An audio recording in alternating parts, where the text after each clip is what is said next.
Megastar Shakib Khan already আবারও ঝড় তোলা শুরু।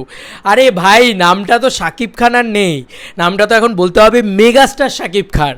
তো যদি মেগাস্টার উনি হন, তাহলে ওনার তো এগুলোই স্বভাব হওয়া উচিত, ওনার তো এগুলোই করা উচিত। এগুলো না করলে মেগাস্টার শাকিব খান হলেন কী করে? বন্ধুরা, জাস্ট একটা টিজ এসছে, জাস্ট একটা প্রোমো এসছে, গান আসেনি, এটা গান নয়। তারপরেও এই লেভেলের উন্মাদনা, এই লেভেলের ক্রেজ, এই লেভেলের ঝড়। আমি যদি সব কোটা ভিউজ কাউন্টডাউন করি, তাহলে হয়তো সব থেকে বেশি ভিউজ এই গানটাই পেয়েছে এখন অবধি বাংলা গান হিসাবে দেখতে গেলে, সব ভিউজের কী বলবো ম্যাশআপ যদি করি। কিন্তু আমি এইটুকু তোমাদেরকে বলছি যে সব ভিউজ ছেড়ে দাও, সব ভিউজের কথা বাদ দাও, শুধু মেগাস্টার শাকিব খানের পেজ দেখো, মেন পেজ, সেখানে 1.1 মিলিয়ন ভিউজ পেয়েছে বন্ধুরা। লাগে উড়াধুরা টিজ।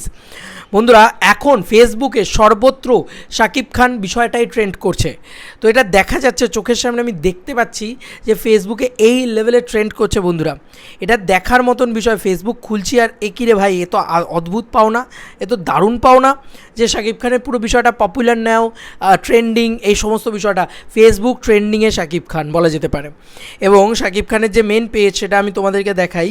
সেই পেজে অলরেডি 1.1 মিলিয়ন বন্ধুরা, 1.1 মিলিয়ন অলরেডি গানটার, এই যে লাগে উড়াধুরা 1.2 মিলিয়ন হয়ে গেছে বন্ধুরা।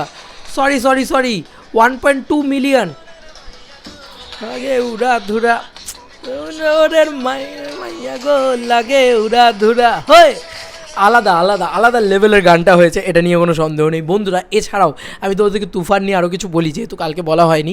পৌষারিদি ভিডিও বানিয়েছে দেখলাম, অলরেডি গাইবান্ধার ওখানে হলে সিঙ্গল স্ক্রিনে অলরেডি পোস্টার পড়া শুরু হয়ে গেছে, যেখানে অলরেডি বলা যেতে পারে এখন অবধি প্রপার পোস্টারই আসেনি হলে দেওয়ার মতন। কিন্তু শাকিব খান দ্য মেগাস্টার, তার ক্রেজ তো এরকমই হওয়া উচিত। হলগুলো জাস্ট কেঁপে যাচ্ছে, হলগুলো নিজের পোস্টার লাগায়, প্রত্যেকটা হল আগে নিজে পোস্টার লাগাতে চাইছে। বলছে যে ওই দূর থেকে যদি পোস্টারটা দেখো, তাহলেই ওই হলটার রেনোভেট করার পয়সা উঠে আসবে। মানে লোকে যদি দূর থেকে পোস্টার দেখছে মেগাস্টার শাকিব খানের, আমি আগেও বলেছি 100টা টিকিট সেল, এরকম প্রত্যেকটা জায়গায় দেখবে এরকম রেসপন্স যাচ্ছে।